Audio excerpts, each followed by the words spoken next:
robust urban garlic flavor. So a little bit of context before we jump into this video. Phil basically expects thousands of dollars every time he does a live stream right now, because he had this whole Kino arc where he thought he was successful, he thought he was having a renaissance. He raised $2,000 on his birthday live stream. So now he has those high expectations that he should get a premium, even more so than he did in the past, for his content. But here's the thing. There's something called regressing to the mean. And Phil is doing that because that overinflated Kino bubble popped. And Phil really doesn't still get that he was just used as a content mill. So now he admitted to WWE champions, so even his diehard fans are like, wait, we got scammed. So his viewership is dwindling, but at the same time, he's expecting more money. And guess what? He's thinking about all these gimmicks, all these things to save his channel, but his live streams are getting less viewership than ever. Raw Phil is getting more viewership than ever. The restreamers are getting more views than ever, but he's getting less views and less support. So here's the Switch 2. He's like, wait, this is going to be a big hype thing that's going to positively impact my streams, get me a lot of money. But here's the thing, he broke even. He got about $500. But he thought it was going to make him so much money that he got all these accessories that he doesn't need and his fans are interested in, and he can't make them interesting because he's not entertaining, and they didn't help. So he's in the red right now, and he cannot take it that his initial investment into the Switch did not pay off immediately and get him like $2,000 on his marathon stream. So his initial plan was to play Mario Kart World once throughout a marathon and finish it, but then he decides to play it the day after, and 2 hours of gameplay only gets him $50 in tips, and he was expecting like $100 plus. So now it's time for him to pull the curtain on the Switch 2, because it's not an immediate success to his standards. Yeah, he sets his expectations too high, and then when it doesn't happen, he blames his audience for it. So he goes on a full 15-minute complaining segment about it. Okay, anyway, thanks for the early support. All right, we're to start because we got so much to talk about today. Seriously, we have so much to talk about. How about this? Let's start with the Switch 2. All right, and it's funny because actually I think the Switch 2 looks better when you hold it like this, because it actually says Switch 2. That's kind of, oh, that looks like, I'm going to show you the Switch 2. I'll show you the logo of the Switch 2. Okay, so folks, the Switch 2 launch is over. All right, and I mean it officially. It's actually completely done. And what do I mean by that? I mean, there was a hype for about 2 days for the Switch 2. So just so everybody's clear about this, he's not talking about the general sentiment surrounding the Switch 2. He's talking about his audience's reaction to him playing the games and reviewing the console and tipping him. The hype is over. The hype was over day one with him, probably an hour in. Okay, everyone ran out and got their Switch 2s, or their Switch 2s got delivered. They installed Mario Kart World. They played it for a day or two. And then, over this weekend, everyone sobered up. Place the pronoun they with I, and then you get an idea of what is actually happening here. And it's funny because he calls himself a recovering alcoholic, but then he's like, oh, you sobered up. Yeah, Phil, because you were taking shots on stream. That's why you sobered up. All that buzz that everyone had, that day one hype Switch 2 excitement, fizzled out. And then people realized, oh, this is Switch 2. Let me take a look at it. Kind of looks like the Switch. So this image that you are seeing right here is the video that DSP clipped from his live stream. He actually thought this was relevant enough to make a separate video about it. And he just zoomed in and didn't look it over, so you can't see the Switch 2 here. Thanks, Phil. And this is what he should be doing with every video he makes on his channel. It shouldn't be gameplay, it should just be him complaining about something, because people want to see DSP complain and beg for money, but he doesn't get that. He wants to inundate people with 10,000 gameplay videos every day. It's just leave your live streams live. This is actually a highlight clip from his stream. And it got 6,000 views already, which is 12 videos for him when it's just random gameplay. So yeah, he should be doing this a ton. But he's also probably doing this to try to recoup some of that initial investment because his Switch 2 review video was unedited and it did not get a lot of views. He was not happy that he didn't make money off of it on his marathon stream of the Switch 2. No, Phil, it's a long-term investment. That means you gotta actually play it a lot to recoup that investment. And you basically broke even on the marathon. So it's like, yeah, you're going to be in the green eventually. But since you didn't get instant success, you decide to have a business meeting with your fans and complain about it and rage quit the system. Because you need your instant gratification, and when you don't get it, you get very confused. It kind of feels like the Switch. Huh. Of course it does, Phil. The entire point of the system was people just wanted a more powerful Switch. Nintendo didn't want to mess it up like they did with the Wii U. They just wanted to do a simple, it's more powerful than the other thing. It's the same thing PlayStation and Xbox do. PlayStation 2, PlayStation 3, like, does this ring any bells, Phil? Well, I played Mario Kart. Let me see what else I can play on there. What? Where are all the games? Well, you do have the Switch Welcome Tour that you never popped up despite you wanting to play it, even though it's like a tech demo.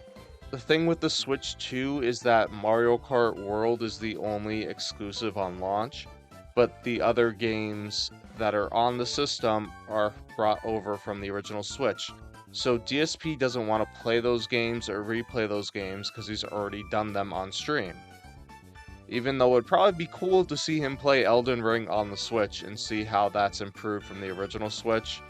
But he's not going to do that because he has Elden Ring on another system and he's not going to buy something twice. He's not going to buy the upgrade pack for Legends of Zelda, he's not going to do any of that.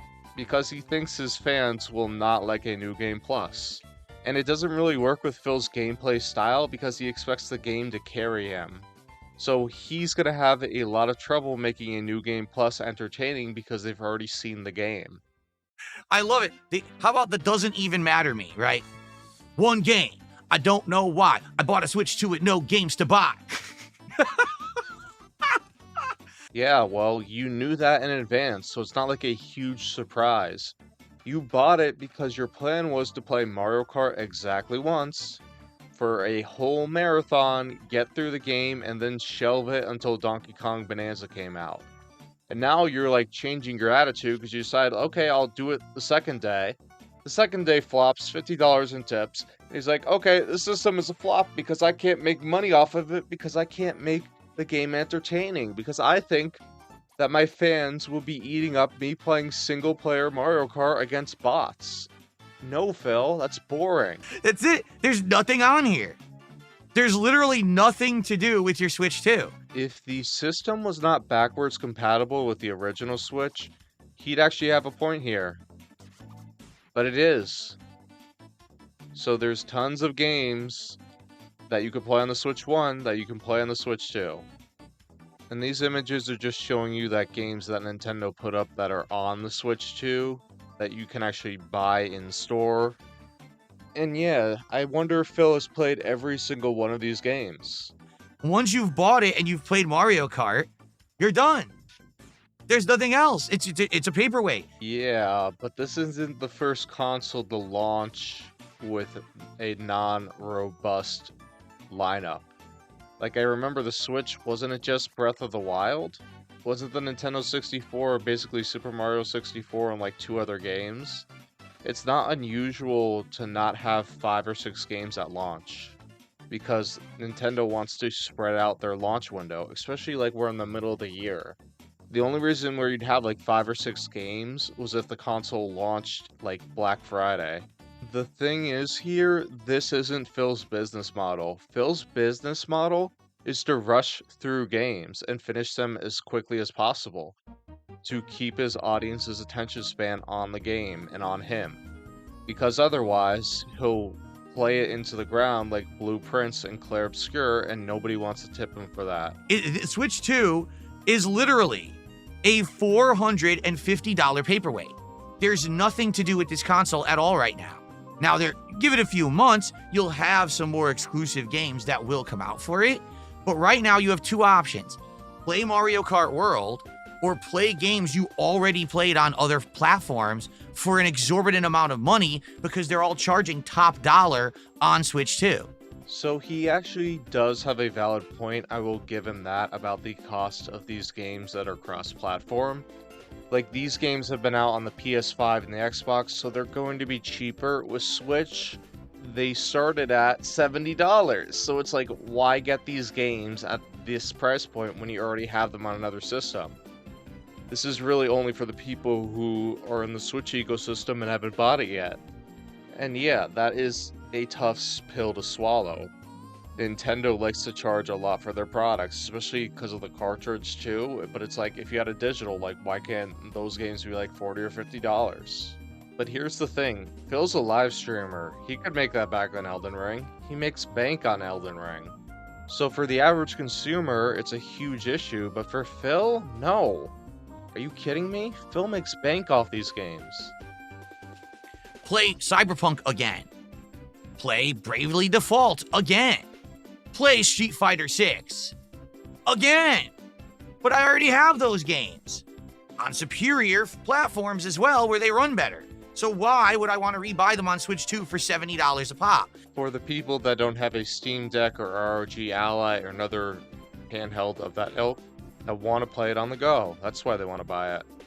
For you, because you stay at home all the time, it's a huge issue because you don't use it in handheld mode. But you're not the average consumer, Phil.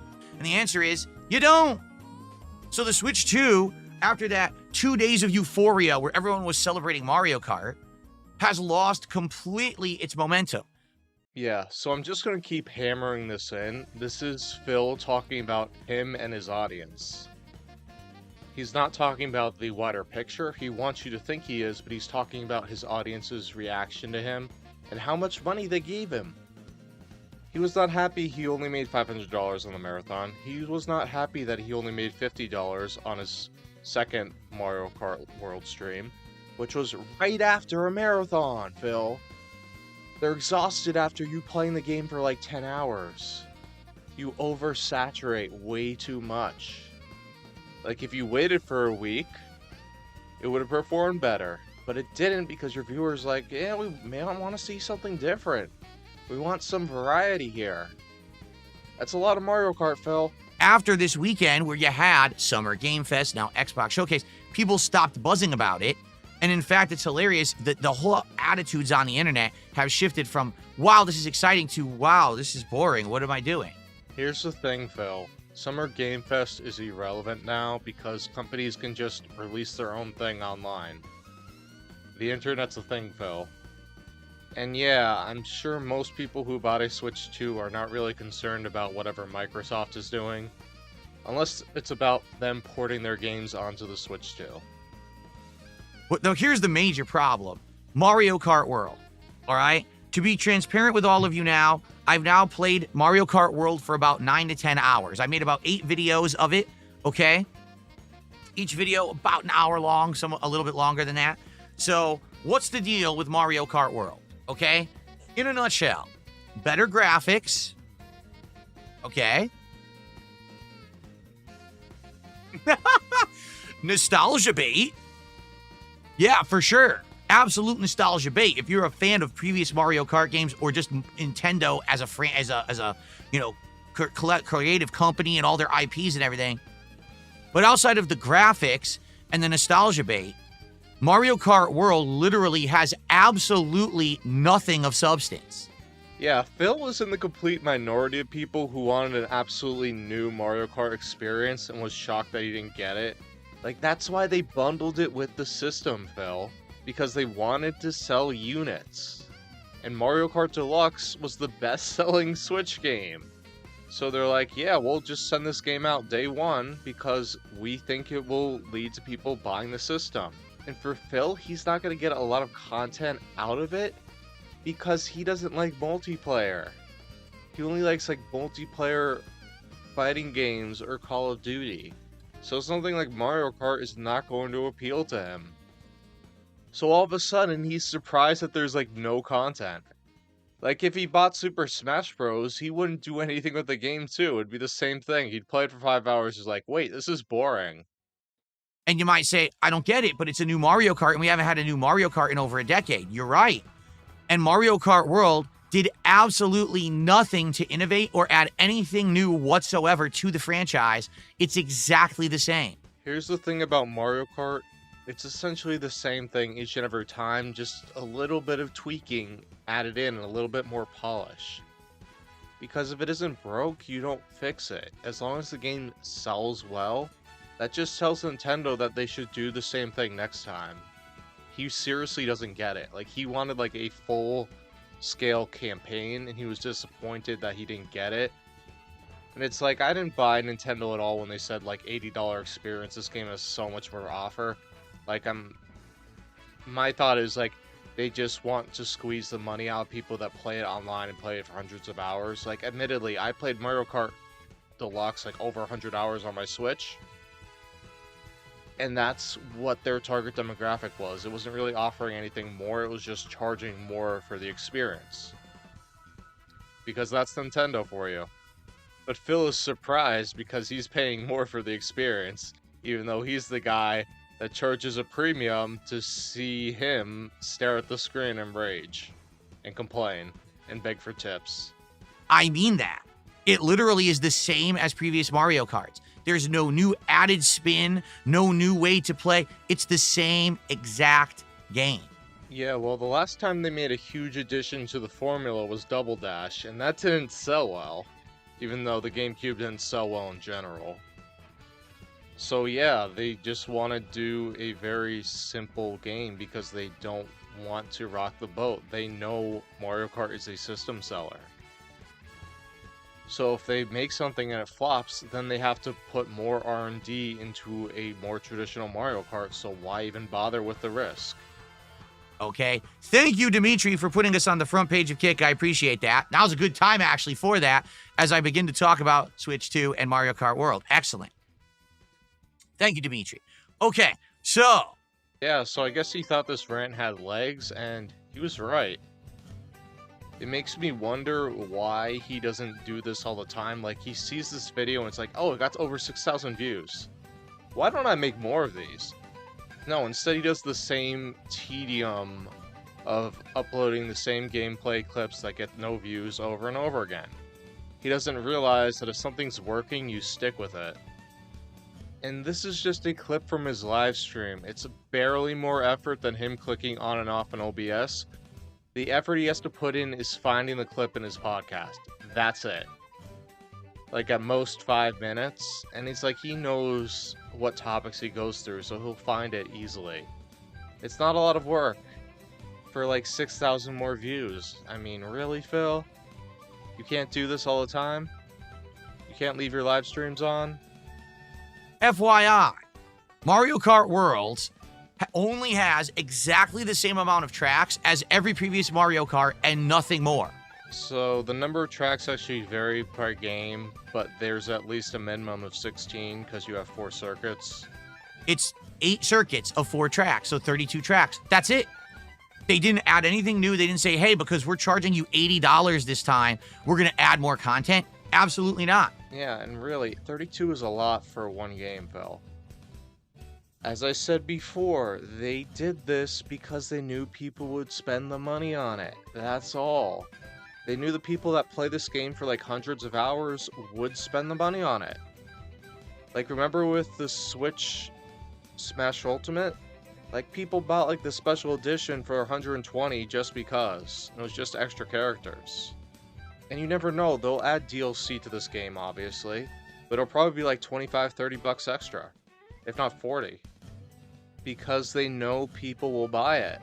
Or at least enough people will buy it so that the people they lose out on, it doesn't matter because they make up the difference in their profit margin. It's exactly the same amount of content again. Okay? There's no actual new controls or anything to it. It's exactly the same. It still implements all the things from previous Mario Kart. So, for example, when you're doing an aerial trick, you can either press the trigger or you can wiggle your Switch to do it however you want to do it. But There's nothing in there at all that's innovative or new or different. When you go to the open world, which is supposed to be their selling point, right? Oh, there's an open world in Mario Kart now. Wow, that's amazing. It's completely devoid of any kind of energy, character, and point. Yeah. And I'm like, did really, Phil, you expected something else than that? I didn't. I expected it to be bare bones nonsense. So yeah, you have a point, but it's like, you should be intuitive enough to understand that the game is about the kart racing and the open world was just filler fluff. You think as soon as you join the open world, it would be like, welcome to the open world of Mario Kart. Here, you can complete challenges, which will earn you unlocks. There's a, get this and unlock a secret area and do this. Nope. They just throw you into the open world and say, well, just mess around. What do you mean?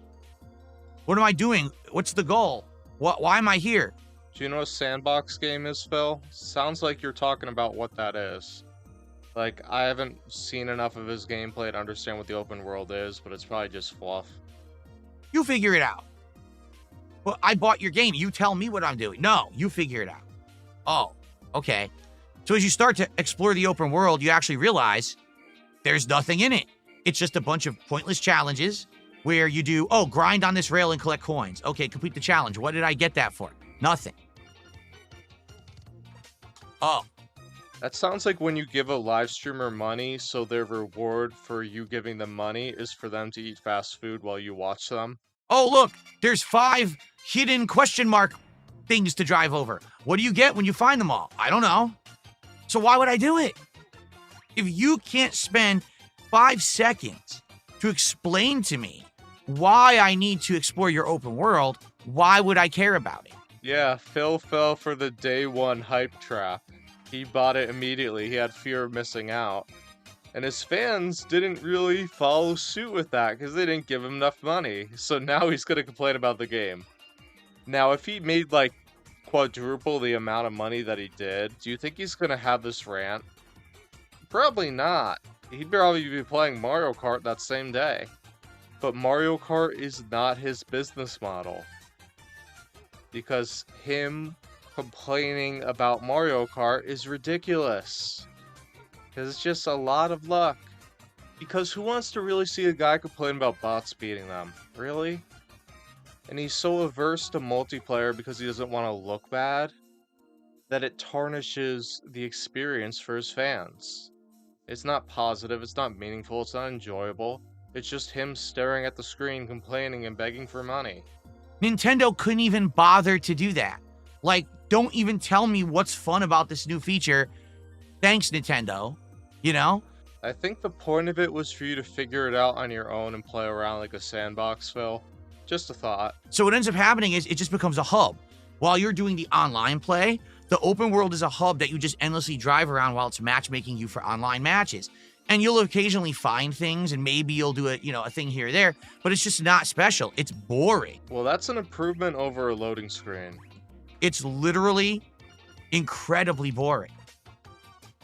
And that's their new thing that they added for Mario Kart World. When you talk about the online play, they've completely ruined the races. How? Because there's no more circuit or even set of races. It's just individual one-off races. If I remember correctly, the multiplayer on Wii was just individual races too. So no race feels like it's actually important. There's no ranking system in the online play of the game. Yeah, we all know the thing about Phil and ranking systems. He loves them, especially on gacha mobile games. Which is hilarious. Every other game now that has competitive online play has some kind of a ranking system where you tier up, right? You can go to different levels. Oh, you're a rookie, then you're a master. Oh, you're gold or silver tier, or whatever it is. Not Mario Kart World. They couldn't be bothered with that. Instead, you get a number that you either gain points or lose points depending on how you place in a race. And it's just a number that means absolutely nothing. You get nothing for it.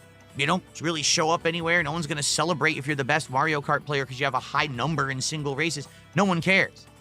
I mean, is anybody celebrating when Down from the Rafters hits second or first in WWE Champions? No. So what your point is just silly. You really love this competitive aspect that you drain all the fun out of the game. To you, games aren't about enjoyment. It's just making money off of them at this point. So yeah, you're not having fun. So ultimately, all your online play is for nothing. Now, there are 3 online modes. Single race, which is literally you drive around in the open world waiting for it to matchmake, then you get in a race and you race, and then it's done, and you get points or lose points, and then you're back to the open world sitting around waiting again for the next race, and then it just endlessly does that. Like I said, there's no circuit, there's no overall winner, there's no pedestal, no one's awarded a trophy, nothing. You just do it for literally no reason. Like, there's no point to it. But here's the thing, Phil. If you have a whole circuit, how many of those 24 people are going to drop out before the end of the circuit? That's probably things Nintendo considered too, because that can take a while. People may just drop out. So there may be like 6 racers at the end of it. It's stupid. The way that they've designed it is flawed, okay? Then you've got battle mode, and battle mode also is awful. Battle mode is a throwback to SNES Mario Kart,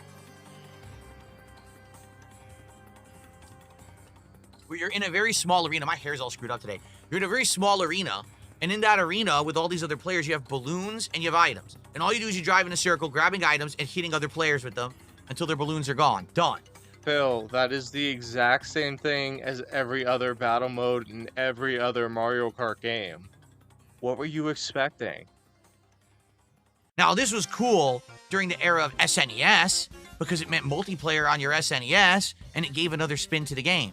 Today, Mario Kart's about racing. The battle mode is boring. Like, I played it a couple matches. I was so bored to tears, I never booted it again. The one hidden gem in Mario Kart World is Knockout Tour mode, which actually is the one new thing that's in the game. So what is Knockout Tour? It is an elimination-style race of 24 players. At first, there's all 24 racing through a map to a goal. When the first 20 qualify, 4 get knocked out. Now only 20 get to continue to drive. And the good thing about Mario Kart World is they made all the courses connect. So now you can keep driving and connect all these different courses together, keep eliminating 4 more at each checkpoint. And it's actually quite exciting. It's invigorating, and it's very, very fun. It took me a while, but I finally won one of these matches, and it was super cool.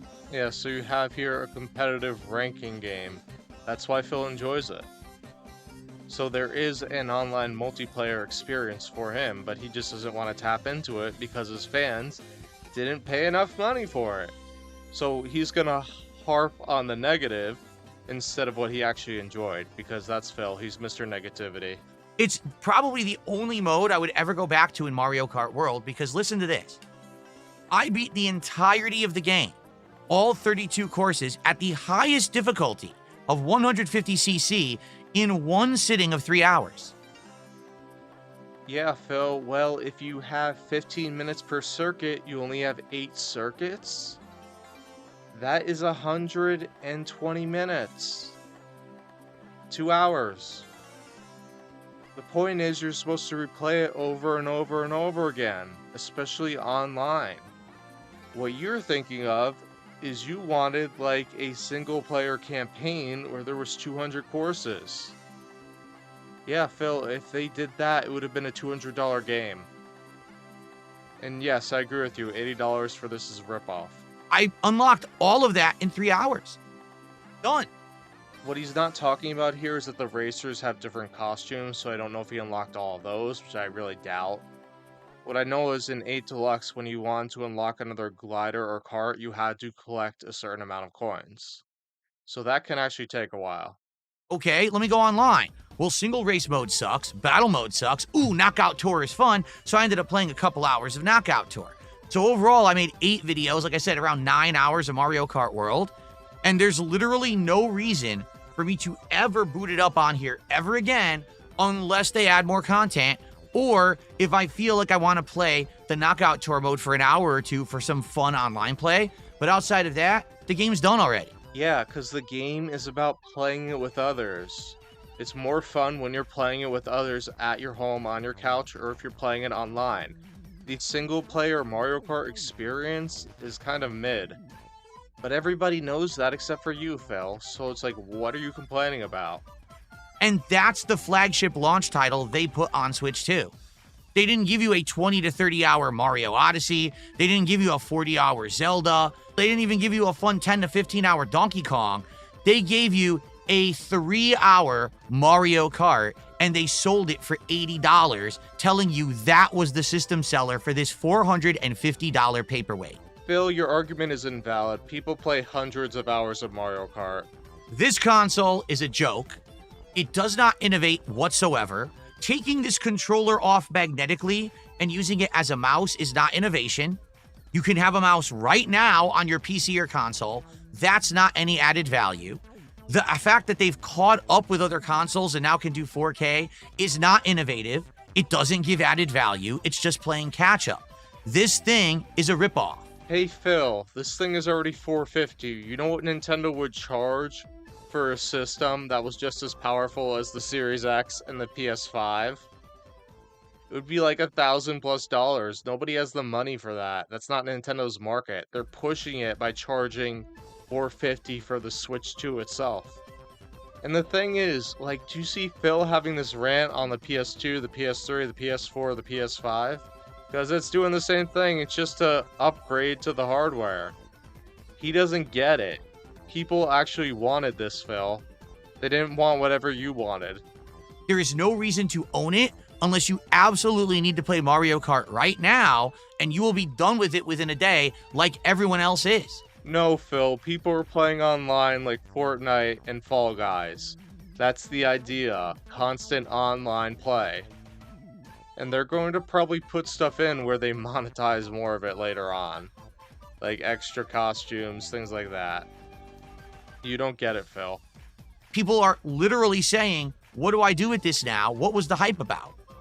Replace everybody with Phil Purnell and you got an idea about what he's talking about. You have to understand something about Nintendo, because I've said this before, and I'll say it again. Nintendo doesn't improve because there is a fan base that buy Nintendo no matter what mistakes they make, no matter how underwhelming their stuff is, the fan base still buys Nintendo. Here's the thing, Phil.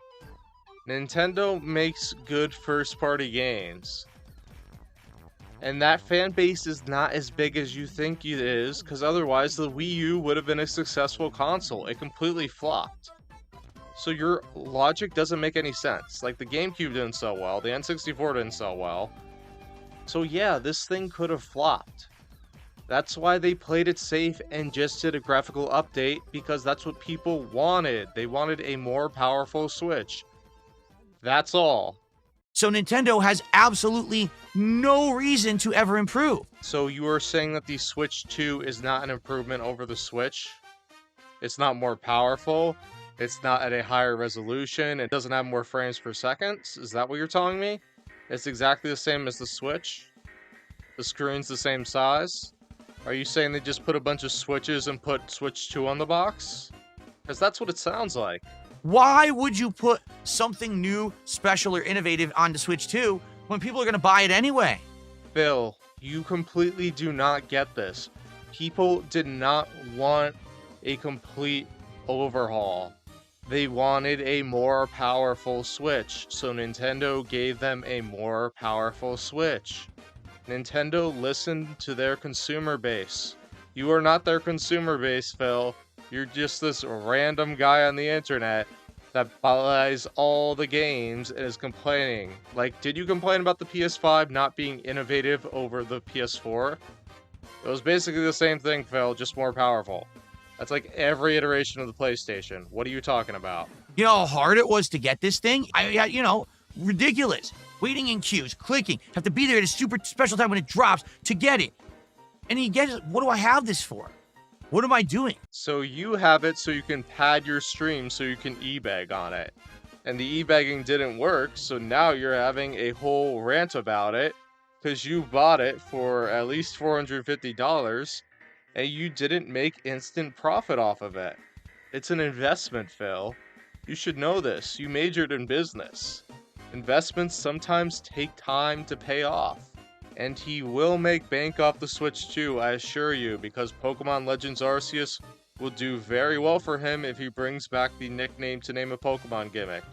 Why, it's buyer's remorse. Nothing to do on it. It's a joke. And it's the same thing when people keep rewarding mediocrity will never improve. It's funny because he used the same argument years ago about the Burger King chicken sandwich. So he's comparing indirectly Nintendo to Burger King. So Nintendo is his fast food of gaming consoles, I guess. Phil, people go to Nintendo mainly for the first party.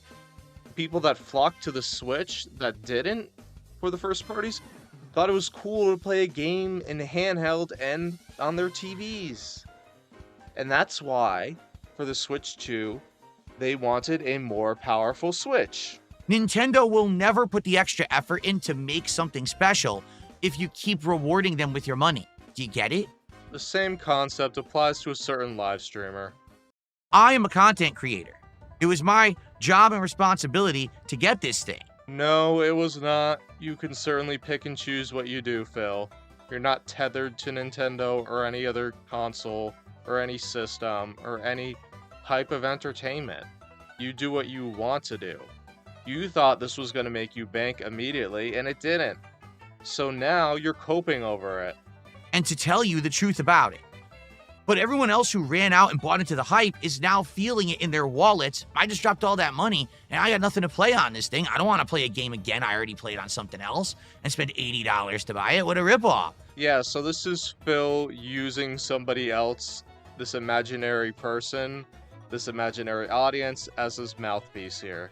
Because he doesn't want to pay $80 more to play another game, which most of those ports are $70, so I kind of agree with him. Yeah, it hurts your wallet, but here's the thing. You're a live streamer, and you already charge your fans $150 per stream, so $70 is going to be an investment for you, but you have to spend the money, because if you want more money, you gotta spend some more. That's just how it is. Well, then why'd you buy the Switch? Why? Why did you get it? It doesn't seem to make sense. It's just really weird that people buy into this bizarre hype. Yeah, and you know why Phil thinks it's safe to say this to his fans right now? Because he thinks that they weren't hyped for the console launch because they didn't give him a ton of money. That's exactly why. So he's trying to hand wave the Switch 2, even though his initial plan was to only play it for the marathon and just wait until Donkey Kong Bonanza came out. So he's having this whole random cope session, which the whole point of it is to guilt his audience and say, hey, I lost money on this. I spent all this money on accessories for you, even though you didn't want to see them. This is just a whole scheme, a whole guilt-tripping session, another business meeting where he's telling his fans, I need more money, because I need that money to entertain you. Because otherwise, I won't be able to afford groceries in the morning. And again, to reiterate my point, when you reward bad behavior, it never improves. So take a look at Nintendo's history. Every time that they actually do something wrong, they get bailed out anyway. No, Phil, the Wii U flopped terribly. They only got, like, quote-unquote bailed out because they're able to recoup some of those losses from the success of the Switch, because they just ported all those games that they spent money on and they charged $60 for them. If the Switch flopped, Nintendo was done as a console seller. They would have just been third party.